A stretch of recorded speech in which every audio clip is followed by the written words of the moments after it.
apalagi di sini kan banyak, kalau misal pemuda-pemuda lihat Mbak, pemuda-pemuda lihat cewek cantik itu gimana Mbak? Apa punya pengalaman yang sangat horor gitu sama orang Taiwan gitu? 5, 4, 3, 2, 1. 大家好，跟我一起会来昌美林在 SP Taiwan Salam Pergerakan, and today we are learning about simple greeting in Chinese. And the first we are learn how to say how are you in Chinese. You can repeat after me. 你好吗？你好吗？ You can repeat after me. I give you 5 seconds. Okay? And then the second is how to say hello. That's simple. And maybe you in the road, a lot of people saying that.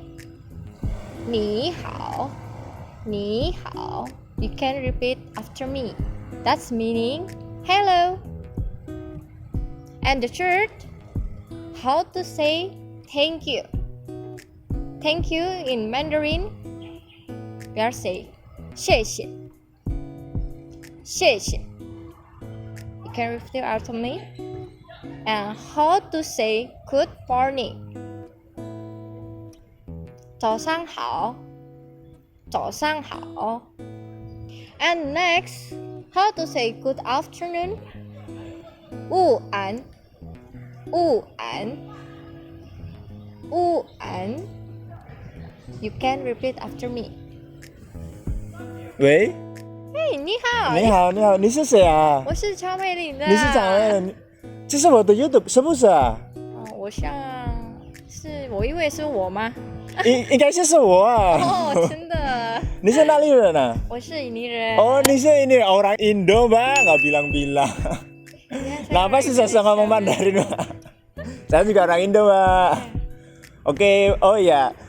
Selamat siang sahabat-sahabatku semuanya. Kembali lagi di channel SP Taiwan. Kebetulan kita kedatangan tamu yang mbak-mbak yang cantik ini. Katanya sih kayaknya dari laganya orang Mandarin, orang Taiwan, ternyata orang Indonesia juga. Oh iya.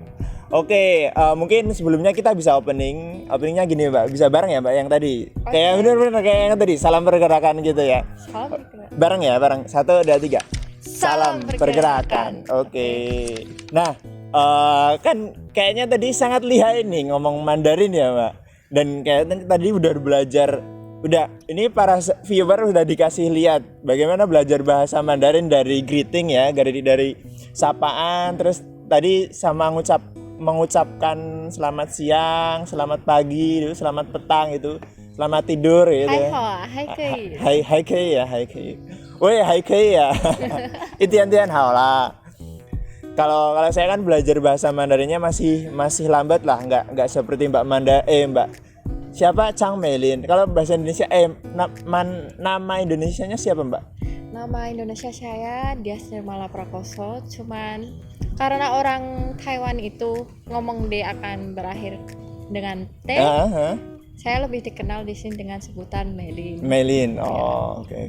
Oh ya, berarti ini saya manggilnya apa nih Mbak? Biasanya Mbak?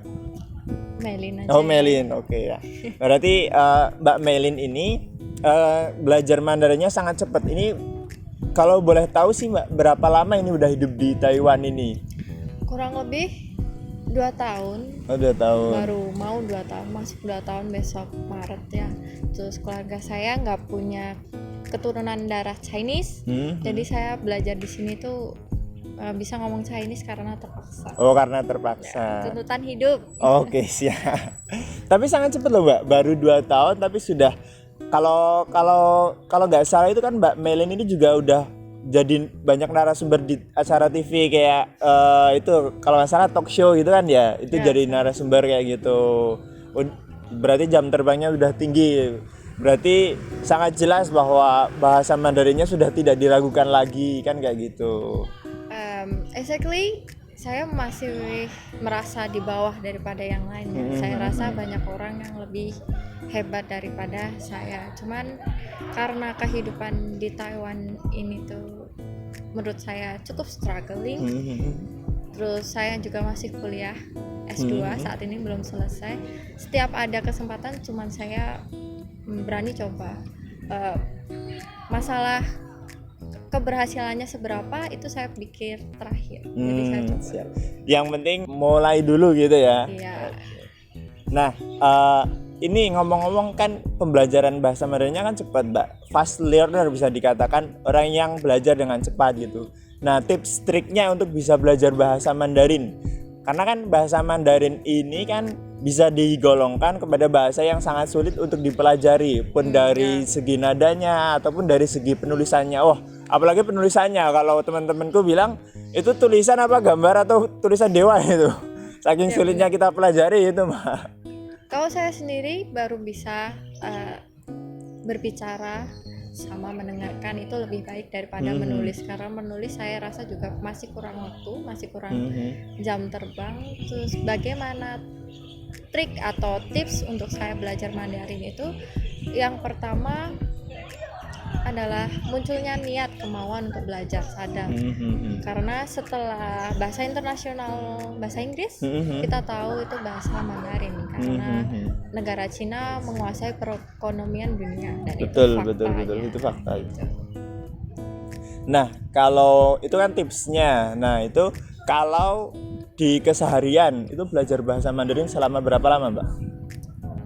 Puiting maksudnya nggak tentu. Karena kan saya kuliah pagi ya, sama seperti teman-teman yang lain jam 8, dan pulangnya itu mungkin sekitar jam 6 malam. Dan setelah pulang sekolah atau pulang kuliah, saya masih ada tempat kerja. Jadi saya harus kerja dulu, dan itu buat latihan yang mungkin ke orang-orang sekitar. Jadi challenging-nya di tempat working place gitu. Oh gitu ya. Jadi harus berarti menempatkan diri dan belajar ataupun praktek bahasa Mandarinnya itu ada di sana ya, di tempat kerja gitu. Sedangkan belajarnya kadang belajar sendiri gitu. Terus juga kalau seringnya juga di kelas gitu ada juga pembelajaran bahasa Mandarin ya. Dalam 1 minggu itu bahasa Mandarin 1 kali 1 pertemuan. Oh, 1 kali 1 pertemuan. Tapi kok bisa sehebat ini, Mbak, dari pembelajaran bahasa Mandarinnya? Biasanya disisakan waktu dalam 24 jam itu disisakan waktu berapa menit lah atau berapa lama dalam sehari itu belajar bahasa Mandarin sendiri gitu, mandiri? Kalau belajar untuk kayak benar-benar belajar itu mungkin 30 menit di jalan, atau pas kita lagi ada waktu itu benar-benar 30 menit. Tapi kalau learning secara continue itu biasanya praktek, punya teman Taiwan, kita bisa chatting atau telepon. Ya.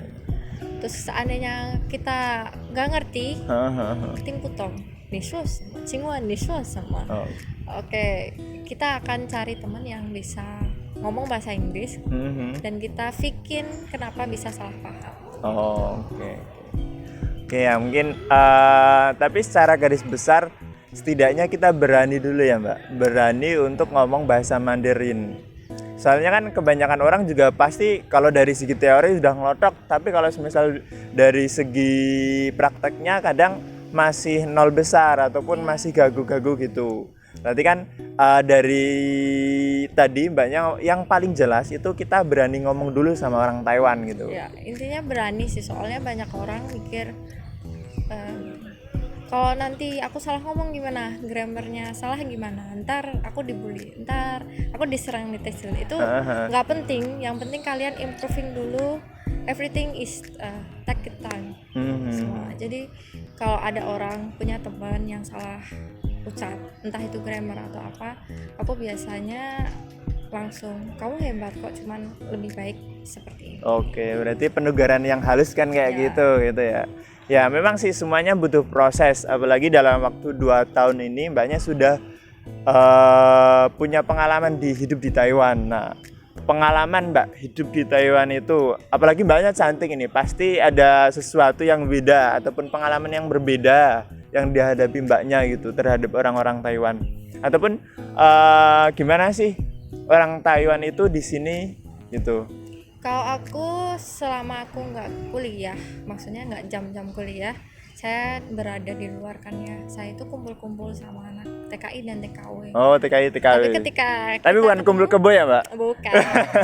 Tapi ketika kita ketemu kayak di taman, di saya sering ada pertemuan setiap hari Sabtu Mhm. di Taman Central Park. Iya. Itu bersama mereka belajar bahasa Thai. Saya tahu Hayu. kalau ya Oh iya, bahasa yang tersulit di itu bahasa Taiwanese. Taiwanese. Karena saya merasa bahasa Cina saya itu kadang-kadang di tone-nya masih kurang baik gitu. Jadi saya mempelajari bahasa Thai. Saya dengan harapan lebih mudah karena tidak ada aksara sama sekali. Oke, siap. Nah, kalau dari itu kan dari sosialnya di sini ya. Kalau misal orang Taiwan sendiri gimana, Mbak? Taiwan. Pendapat orang Taiwan ataupun kan Mbak hidup di sini. Nah, pendapat Mbaknya terhadap orang Taiwan itu ataukah baik-baik ataukah buruk-buruk? Apalagi Mbaknya cantik pasti. Apalagi di sini kan banyak. Kalau misal pemuda-pemuda lihat Mbak, pemuda-pemuda lihat cewek cantik itu gimana, Mbak? Apa punya pengalaman yang sangat horor gitu sama orang Taiwan gitu? Horor